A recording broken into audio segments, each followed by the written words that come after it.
السلام علیکم ورحمۃ اللہ وبرکاتہ۔ میں نونو پٹھان ایک بار پھر سے آپ سب کا استقبال کرتا ہوں، خیر مقدم کرتا ہوں ہمارے یوٹیوب چینل اور فیس بک پیج پر۔ جیسے کہ آپ سب جانتے ہیں کہ ہم اسلامک سوال جواب اور کچھ مسئلے ہوتے ہیں جو لوگوں کے کمنٹ کرتے ہیں، ہم مفتی صاحب سے معلومات کرتے ہیں۔ تو آج بھی کچھ سوال ہیں، انہیں ضرور معلومات کریں گے، لیکن اس سے پہلے ہم مفتی صاحب کا استقبال کرتے ہیں، خیر مقدم کرتے ہیں۔ مفتی صاحب، آج بھی کچھ سوال ہیں، جس میں پہلا سوال یہ ہے: کیا مردہ شخص کی روح 40 دن تک گھر آتی ہے؟ بسم اللہ الرحمن الرحیم۔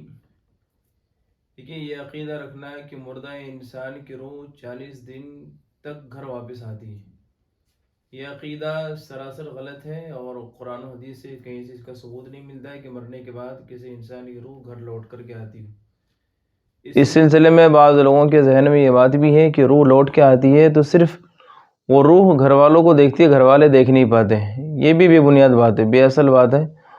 ایسا شخص قرآن و حدیث سے ناسمجھی کی بنا پر اس طرح کی باتیں کرتے ہیں، اس لیے عقیدہ رکھنا سراسر غلط ہے۔ اس عقیدے کو، فاسد خیالات کو، فاسد عقیدے کو چھوڑنا ضروری ہے۔ جی مفتی صاحب، ہمارا اگلا سوال یہ ہے: کیا کفریہ خیالات آنے سے انسان اسلام سے خارج ہو جاتا ہے؟ یہ کفریہ خیالات، جیسے کسی کے ذہن و دماغ میں خیال آ جائے، خیال کیا آنا؟ اللہ تبارک و تعالیٰ کی ذات کے بارے میں، کہ اللہ تبارک و تعالیٰ کو کس نے پیدا کیا، اللہ تعالیٰ کے کتنے بچے ہیں، کتنے اولاد، نعوذ باللہ، اس طرح کے خیالات آنا، اور اللہ نے دنیا کیسے بنائی، مطلب یہ اس طرح کے خیالات جس میں انسان خدا تعالیٰ کی خدائی میں شک کرنے لگے، تو اگر اس طرح کے خیالات آئے تو انسان فوراً توبہ استغفار کرے فوراً۔ لیکن خیالات کے آنے سے انسان پر کفر کا فتویٰ لگ سکتا ہے، تو یاد رکھیں، خیالات کے آنے سے کسی انسان پر کفر کا فتویٰ نہیں لے گا۔ ہاں، اگر خیالات ذہن و دماغ میں آئے اور پھر انسان زبان سے اس کا اقرار کرے، زبان سے بول دے وہ کفری الفاظ، تو پھر کفر کا فتویٰ لگایا جا سکتا ہے اس کے اوپر، اس کے بارے میں۔ جیسے کسی کے ذہن و دماغ میں آئے، اس طرح کے خیالات آئے، یہ شریعت کے بارے میں کچھ خیالات آئے اور شریعت کی کسی اس کا انکار کر دے، حضور کے بارے میں، حضور کی رسالت کا انکار کر دے کہ میں حضور کو نہیں مانتا، نعوذ باللہ، میں قرآن کو نہیں مانتا، نعوذ باللہ، تو اگر زبان سے انکار کرے شریعت کی کسی اس کا، یا زبان سے انسان خدا تعالیٰ کی خدائی جو اس کے ذہن و دماغ میں، اور زبان سے بولے کہ اللہ کوئی چیز نہیں ہے، نعوذ باللہ، یا اللہ، تو اس طرح اگر زبان سے انسان اقرار کرے، زبان سے کفریہ کلمات بول دے، تو زبان سے بولنے پر کفر کا حکم لگایا جا سکتا ہے، لیکن صرف خیالات کے آنے سے کفر کا حکم نہیں لگے گا۔ اور جب بھی اس طرح کے خیالات ذہن و دماغ میں آئے تو فوراً انسان توبہ استغفار کرے۔ یہ خیالات شیطان کی طرف سے ہوتے ہیں، اور ہر انسان کو معلوم ہے کہ شیطان ہمارا کھلا ہوا دشمن، ازلی دشمن ہے، تو شیطان کی خواہش ہے، وہ تو چاہتا ہے کہ کس طرح ہم اللہ کے بندے اللہ تبارک و تعالیٰ سے بھٹک جائے، اللہ تعالیٰ کی بندگی سے، اور انسان خدا تعالیٰ کی رحمت سے دور ہو جائے۔ اس لیے جب بھی اس طرح کے خیالات ہیں فوراً انسان ادھر سے ذہن ہٹا کر کے استغفار کرے۔ جی مفتی صاحب، ہمارا اگلا سوال یہ ہے: دو بہنوں کی ایک ساتھ شادی نہیں کرنا اس لیے کہ ایک خوش رہے گی اور ایک دکھی رہے گی۔ مطلب اکثر لوگوں کے خیال میں یہ ہے کہ جیسے دو بہنیں ہیں یا دو بھائی بہن ہیں تو ان کی شادی ایک ساتھ نہیں کرتے، اور کیونکہ وہ سوچتے ہیں کہ ایک خوش رہے گی اس میں سے ایک دکھ رہے گی کیونکہ ایک ساتھ شادی کری ہے، تو ایسا کرنا کیسا ہے؟ دیکھیے، یہ عقیدہ بھی رکھنا غلط عقیدہ ہے، کہ یہ سمجھنا ہے کہ دو بہن کی ایک ساتھ شادی ہوئی اور اس میں سے ایک خوش ہوگی دوسری ناخوش ہوگی، ایک خوشحال رہیں گے دوسری پریشان رہیں گی۔ یہ بے بنیاد بات ہے، بے اصل بات ہے، شریعت سے اس کا کوئی تعلق نہیں ہے۔ اور اسی طرح بہت سے لوگوں کے ذہن دماغ میں کہ ایک مہینے میں دو شادی، بھائی بہن کی شادی بھی نہیں کرتے ہیں، ایک شادی اس مہینے میں اور ایک شادی کے لیے اگلے مہینے کی تاریخ متعین کر لیتے، حالانکہ اسی مہینے کے آخر کی تاریخ دوسری، اگلے مہینے کی پہلی تاریخ، تو یہ غلط بات ہے۔ نفع نقصان، میں نے پہلے بھی کہا ہے کہ نفع نقصان اللہ تبارک و تعالیٰ کے قبضۂ قدرت میں، نفع نقصان اللہ تبارک و تعالیٰ کی طرف سے کسی انسان کے بس میں کچھ نہیں ہے۔ انسان چاہ کر کے بھی نقصان پہنچانا چاہے نقصان نہیں پہنچا سکتا، اور کوئی انسان چاہ کر کے کسی کا نفع کرنا چاہے تو نفع نہیں کر سکتا جب تک کہ اللہ تبارک و تعالیٰ نہ چاہے۔ تو یہ عقیدہ رکھنا ہے کہ ایک ساتھ دو بہن کی شادی ہو اور اس میں سے ایک خوش ہو دوسری ناخوش ہو، یہ عقیدہ فاسد عقیدہ ہے، فاسد خیالات ہیں، اور اسلامی شریعت سے اس کا کوئی تعلق نہیں. مفتی صاحب ہمارا اگلا سوال یہ، بسم اللہ پڑھ کر دوائی کھا سکتے ہیں؟ جی بسم اللہ پڑھ کر دوائی کھا سکتے ہیں، بلکہ بسم اللہ پڑھ کر دوائی کھانا افضل ہے. پڑھ سکتے ہیں، کوئی حرج نہیں، کوئی روک ٹوک نہیں. مفتی صاحب ہمارا اگلا سوال یہ ہے، کیا قیامت کے دن انسان کو اس کی ماں کے نام سے پکارا جائے گا؟ قیامت کے دن انسان کو اس کی ماں کے نام سے پکارا جائے گا؟ نہیں، بلکہ قیامت کے دن انسان کو اس کے باپ کے نام سے ہی پکارا جائے گا.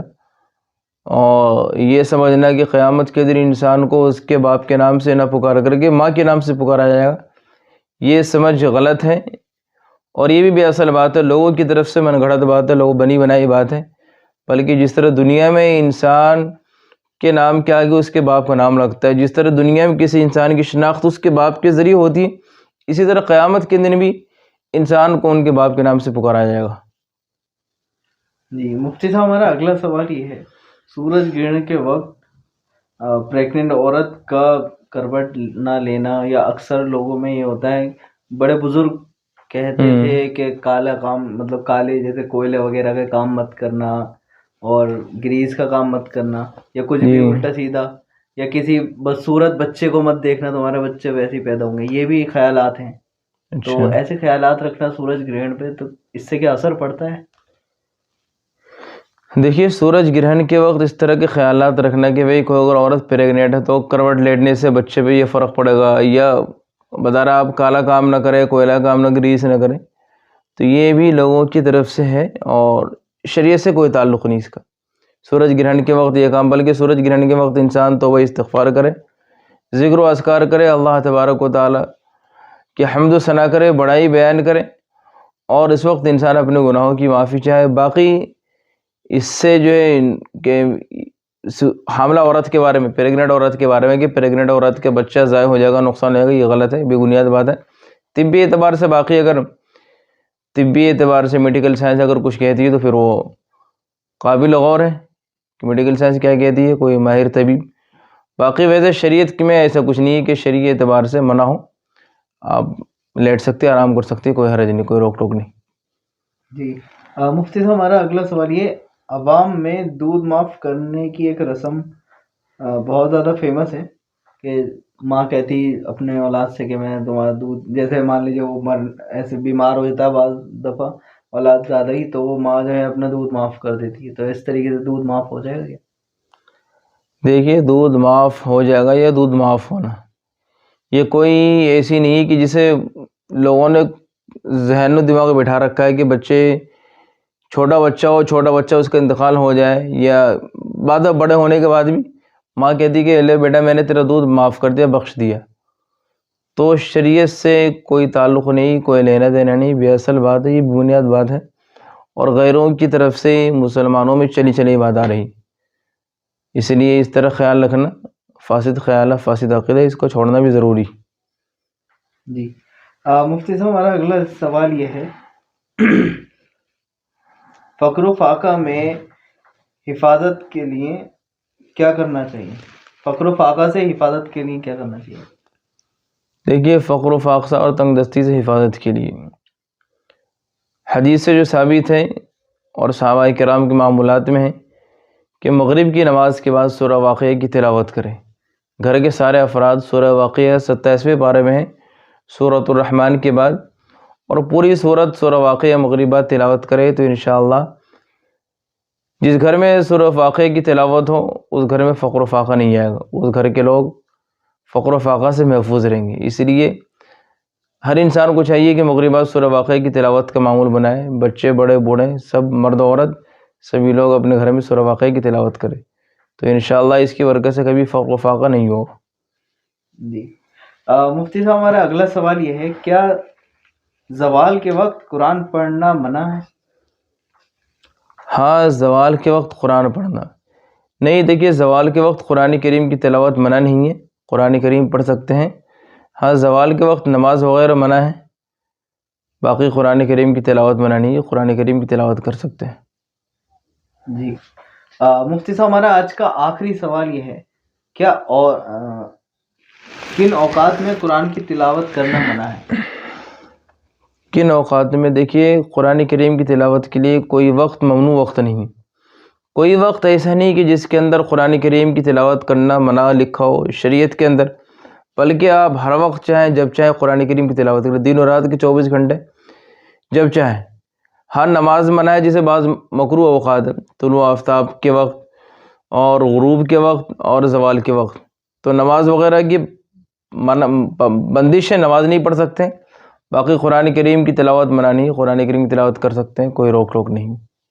جی الحمدللہ آج کے سوال جو ہیں وہ مکمل ہوئے، تو آپ لوگ نئے سوال کامنٹ کریں، انشاءاللہ اگلی ویڈیو میں مفتی صاحب سے معلومات کریں گے، اور ملتے ہیں انشاءاللہ اگلی ویڈیو میں، تب تک کے لیے اپنا خیال رکھیں، نماز پابندی کریں۔ السلام علیکم ورحمۃ اللہ وبرکاتہ۔